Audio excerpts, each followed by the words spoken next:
4, 3, 2, 1, 0.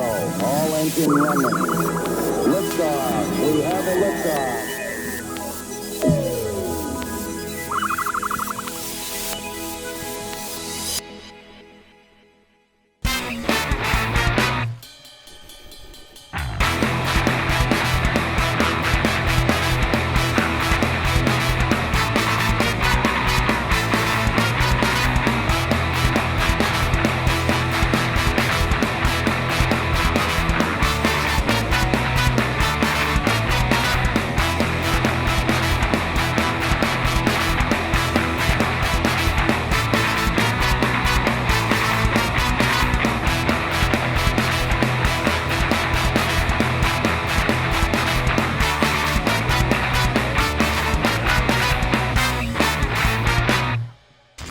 Well, MF well. It's been a long motherfucking time since your bitch ass waddled into the a-hole, hasn't it? And unless you were visiting our Mexican-ish restaurant El Culero or were trying our fine French cuisine at Sur La Douche, you've got no valid excuse. But we'll forgive you this time, we guess, as long as you order our new jalapeno cheddar jack nacho gravy pork rind tri-tip slider kebab burger. If you don't, and you go with some regular ass boring burger, don't blame us when your wife leaves you because she assumes you can't make her come because you were too chicken shit to try our new burger. The a-hole. Seriously, shut the fuck up and eat our food, dicks. He knew something had gone horribly awry, but he just couldn't figure out where or when. But Billy knows now that it's a night he'll never forget. We'll talk to the infamous Western Bacon Burger Fucker in his first sit-down interview since washing the barbecue sauce off his junk. At 11. Live from an air-conditioned studio somewhere in America, it's KPBC News with your lead anchor, Anchor Cat.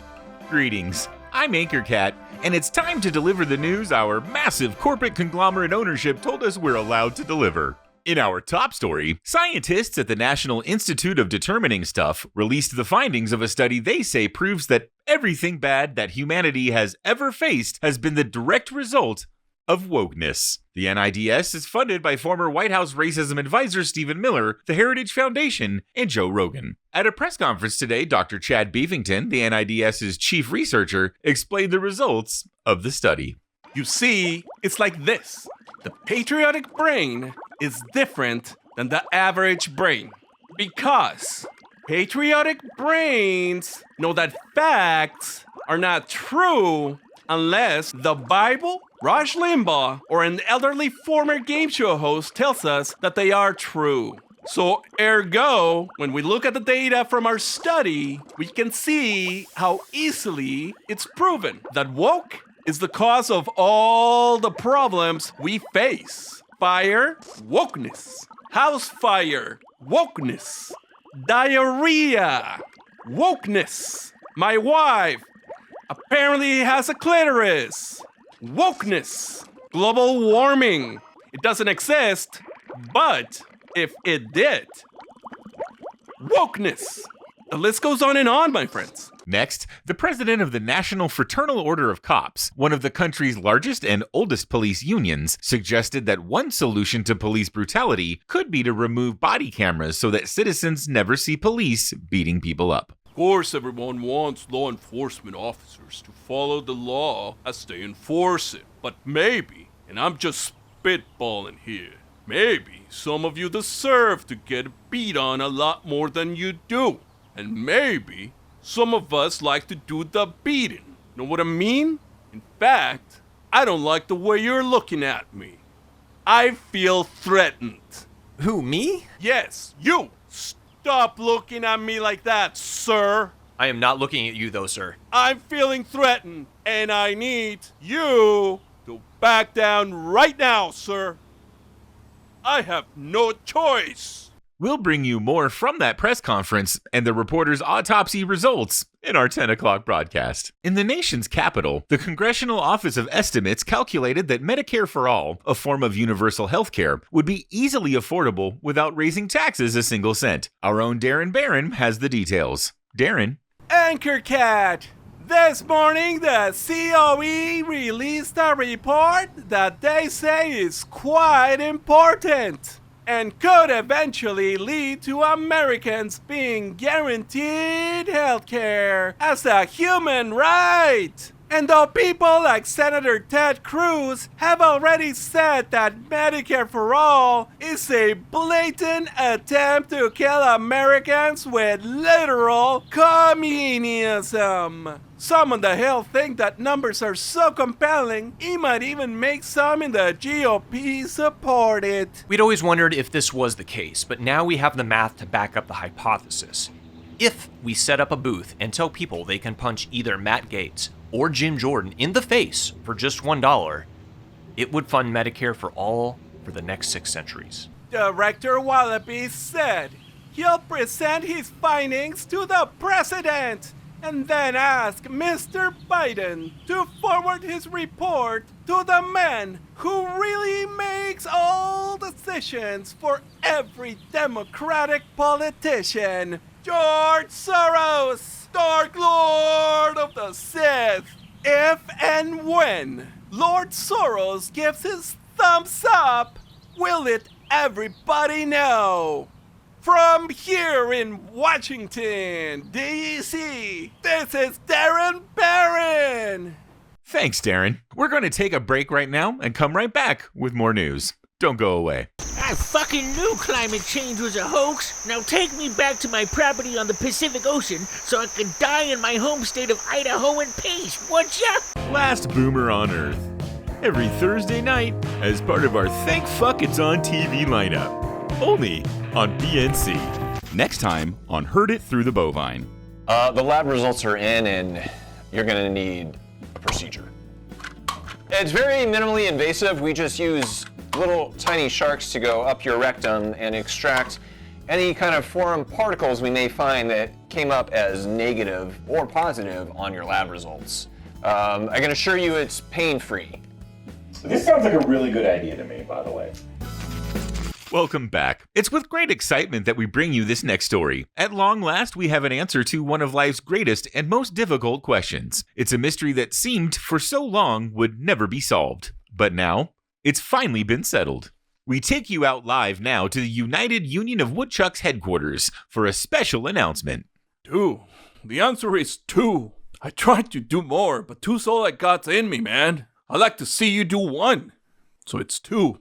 Have you ever wondered where some of our favorite curse words come from? So did we. And that's why we asked KPBC etymology expert Constance Fry to do some research in our archives. And it's time for Constance to tell us what she's found so far. Constance, let's start with one of my favorites. Where did the S word come from? Shit, I have no idea. I've been home sick with the flu for the last week because this station's healthcare coverage sucks. So I've just been trying to not die at home for the last few days, Anchor Cat. Okay, Constance, we'll check back in with you next week. Hope you find something interesting for our viewers. Out in Washington, D.C., an appeals court has just ruled that everyone has a right to an opinion on abortion, even those who don't have a uterus, can't find the clitoris, and don't know how either one works. The court also said that botched abortions are legally permitted to be pro-life. However, that doesn't give them permission to be spork-footed co-conspirators to a seditious coup attempt. We'll get Marjorie Taylor Greene's reaction to this ruling in our next hour. It's time for the Surf Report with former professional surfer Johnny Buttdust. Johnny, what are the waves like this morning? Wet. Back to you, Anchor Cat. Thanks, Johnny. Time for a station break. We'll be right back. Coffee. You love it. We definitely love it. Colombia is where you just so happen to be able to find some of the best coffee in the world. And that's exactly where we get ours from. You know what else comes from Colombia, don't you? That's right. Cocaine! Some of the best cocaine in the world, to be frank. And that just so happens to be where we also get our Coke from. So come on in to Blow and Brew and sample everything we have to offer. We're the only coffee shop in town where the caffeine isn't the only way to ramp yourself up to 11. Blowin' Brew. Because what could possibly go wrong with cocaine and coffee in the same place? This church and every religion needs to be made illegal. I hope that Joe Biden cancels the Constitution so Barack Obama can take over again. Because then we can put all the Christians in FEMA camps and force them to get gay married to Antifa captains, and then they'll be recruited to go confiscate everybody's guns. Then we can finally rub In God We Trust off all our currency. Let's go, comrades! Don't miss this week's episode of The Imaginary Democrat, only on LifeWatch TV. Don't miss this week's episode of Clearly Scripted Personal Melodrama. Hey, did you hear Scott Baio is leaving California? Yeah, he says it's too woke there for him now, and all those woke liberals in Hollywood are why he doesn't get acting gigs anymore. No, I had no idea. Yeah. Who's Scott Mayo again? I actually don't know myself. Clearly Scripted Personal Melodrama. Fridays at 5 p.m. Only on Real TV. Thanks for staying with us. A man in Ohio recently was surprised to find something rather unusual in his son's Chicken McNugget Happy Meal. For more on this story, here's reporter Burgess DeVito. Anchor Cat 2 days ago, Frank Gaston took his son Wilson to the local McDonald's and ordered him a Happy Meal. As you said though, when Frank and Wilson got back and opened the box of McNuggets, they were shocked and terrified by what they found. Yeah, you can imagine how crazy it was for me to open that box and find a full-blown severed head. I heard of people finding fingers in chili or whatever, and I think we've all probably gotten a stray pubic hair or 10 in our Big Mac, but I gotta say, a complete and intact severed head in a McNuggets box? Up until about 2 days ago, I'd have thought it comically impossible to the point of it being some premise for an internet-only low-budget sketch comedy show, but clearly, I would have been wrong. I spoke to Chad Beefington, owner of the McDonald's franchise in question, about this situation. Burgess, I've no earthly clue how in the heck this happened. It's not like we run a black market morgue and body part facility out of the basement farm McDonald's or anything. Why would you even ask me that? I, didn't ask you that, Mr. Beefington. Huh. Weird. I thought you did. Anyway, like I said, it's really a big mystery how that kid got a severed head in his Happy Meal, but it's definitely and for sure not because of Reiner's side hustle where I let my friends hire my McDonald's employees for sport and then use the facilities here to dispose of the bodies, Burgess. That's a silly thing to ask me about. Mr. Beefington has pledged to work with authorities to the best of his abilities and to the extent his attorney says he should in any investigations into this incident. From Ohio, this is Burgess DeVito. Thanks, Burgess. Coming up this weekend, don't miss our interview with Carrie Farmer, the woman who invented AI software that forwards unwanted dick pics to senders' moms. She'll tell us all about how she trained her application to find the most hilariously embarrassing aspects of someone's penis to emphasize when sharing their dick pic to social media accounts to publicly shame the senders, and the theory she has about why a lot of the same guys who force digital images of their dicks on unsuspecting women also force their ridiculous opinions on abortion on unsuspecting women too. In our next story, lawmakers in Tennessee are advancing a bill that would drastically alter how toys are sold in the Yellowhammer state. Reporter Mac Mickey is in Tennessee with the latest. Mac? Anchor Cat, Republicans here in the state are telling me they're anxious to force toy maker Hasbro to change one of its most iconic toy lines. At least, all of those sold here in the state of Tennessee. Mac, if we don't stop it with these gender issues, we're going to find ourselves in a dangerous situation where Americans feel at liberty to live their lives freely. And we cannot have that. So we think we have to nip this whole thing in the bud and stop kids from being influenced by the trans agenda. So that's why I took it upon myself to personally call Johnny Hasbro and ask them to stop selling Transformers unless they come with just one mode. Just one. And we think that mode should be a gas-fueled car that gets less than 6 miles to the gallon. Topless had told me he has not heard back from Hasbro as of yet, but if he doesn't soon, he will be forced to take matters into his own hands and remove all Transformers from toy store shelves. Then, he'll replace them with Matchbox or Hot Wheels cars. From here in Tennessee, it's Mac Mickey. Back to you in the studio. Thanks, Mac. Let's take one more station break, and we'll be right back. Cocaine and coffee are a team as natural and American as apple pie and ice cream, Paul Newman and Robert Redford, and racism and an evangelical Southern Christianity.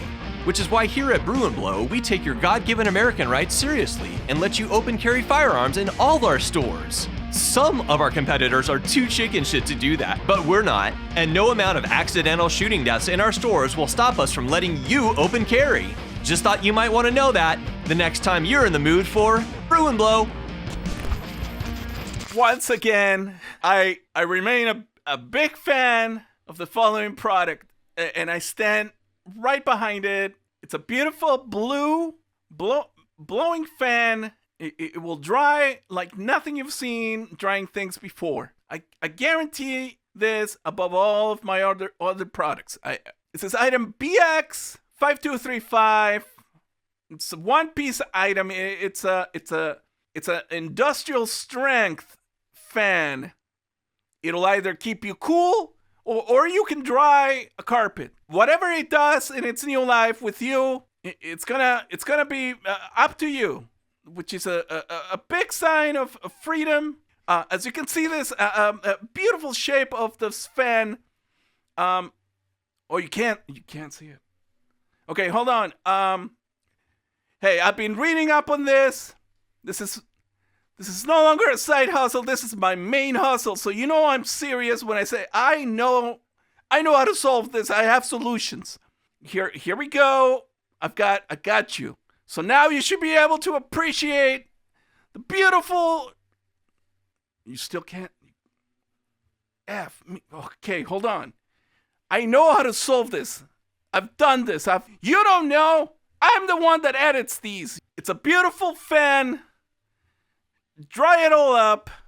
Nothing's been more without wetness after you've applied some of this power to it. Behold the beauty. It has a handle. It has a plug. It's awesome. It's grand. Regulate guns? In this country? Shit, you think that a gun is like my cousin wife's pussy or something? Get a clue, Libs. Hey, so it's like everyone keeps talking about like this white privilege thing or whatever, but I'm always like, it's like, sure, like I've never had to go and like apply for a job and like had to wonder if like the guy secretly didn't really like people who look like me and therefore wouldn't like outwardly show his biases towards me to the point where he wouldn't just straight up say, hey, yo, N-word, you don't get the job, but like would totally seem like just disinterested and dispassionate about my candidacy or whatever. But shit, what did I bring that up for?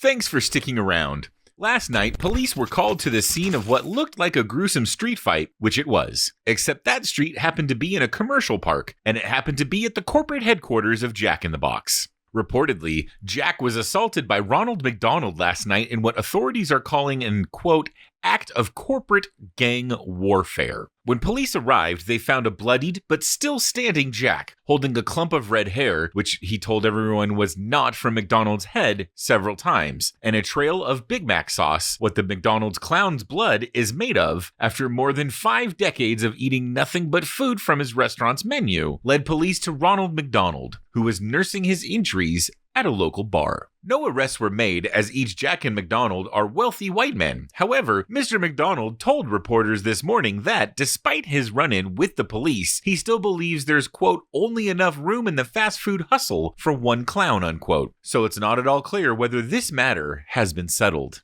In Hanover Falls, Kentucky, one man is trying to crowdsource the funds for a rather interesting film project he wants to write, direct, produce, and star in. Our entertainment reporter Gil Fishman spoke to that man today and filed this report.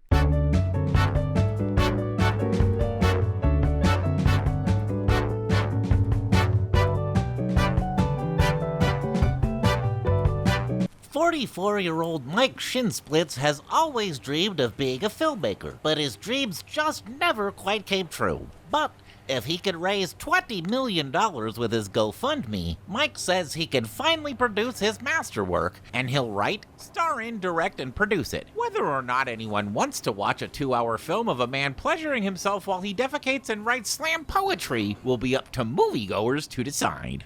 We're sorry to interrupt Gil's fascinating reporting, but we have breaking news to report.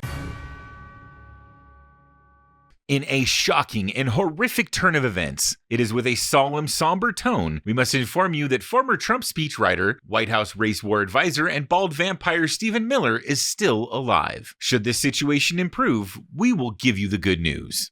In business news, used car company CarMax was bought out in a merger deal with lip balm company Carmex. According to William T. Carmex V, the great-great-grandson of the founder of Carmex, he plans to work on bringing synergy to both operations while allowing them to operate independently in most ways. I'm thinking that one way we can leverage both of our companies would be to send crates and crates and crates of Carmex to all of our dealerships. That way, when we're fucking our buyers over, we can lube up a little bit first. Now, sure, it could sting them a little bit, but we figure, on the other hand, it could sting them a lot. Well, folks, that's all the time we have left for this broadcast. But before we go, we'd like to wish a very special birthday to our camera operator Veronica Blatherskite, but not to my Uncle Pat, whose birthday it also is today. I would wish Pat a happy birthday, but he, quote, borrowed $80 for a ham sandwich and a Coke last month, and now when I text him I get, new phone who dis in reply. I will probably take my uncle to small claims court soon. Goodbye, everyone.